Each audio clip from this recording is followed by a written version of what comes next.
बलन वहाँ बलन पकड़ के आ जाएगा कोरावा में धर बलन वहाँ बलन पकड़ के आ जाएगा कोरावा में धर के सुता जाएगा। Mix by mister Gaffar Baroda. जब से आइल बा ठंडी के दिनवा ठंडा ढाइल रहता मसीनावा। ए राजा जल्दी से घर आ जा सुनो। जब से आइल बा ठंडी के दिनवा ठंडा ढाइल रहता मसीनावा। तनी भीतर में बतिया घसाइना बलन वहाँ बलन पकड़ के आ जाइना कोरावा में धर के सुता जाइना। बलन वहाँ बलन पकड़ के आ जाइना कोरावा में धर के सुता जाइना। जब से आइल बा ठंडी के दिनवा ठंडा ढाइल रहता मसीनावा। तनी भीतर में बतिया घसाइना बलन वहाँ बलन पकड़ के आइना कोरावा में धर के सुताइना। बलन वहाँ बलन पकड़ के आइना कोरावा में धर के सुताइना। कोरावा में धर के सुताइना कोरावा में धर मिक्स बाय डीजे कंचन आयाम रिकॉर्डिंग स्टूडियो लार्सफोर्ड। भरे साले रहला ये राजा ठंडी में आ जाना। लागल बाबे याद जवानी में एकरा बुता जाना। ए जे तनी भीतर के बात समझी।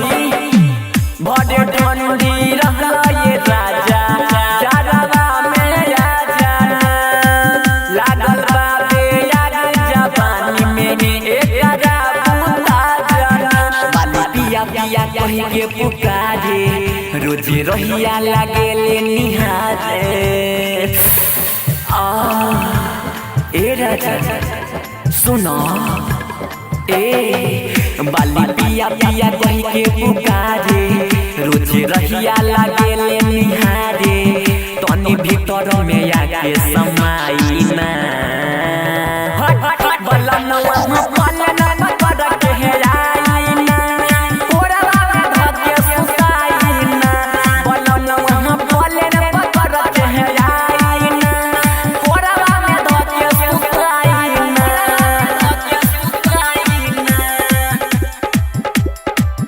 कोरावा में धर के मिक्स बाय डीजे कंचन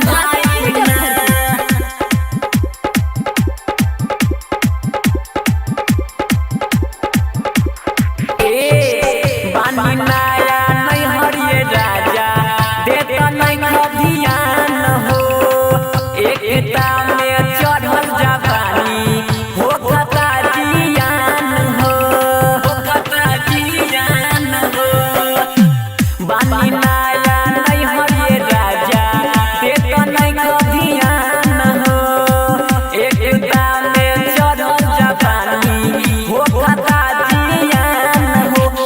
विकास कहेले बतिया धक धक धरक तारे छतिया। ए राजा सुनो।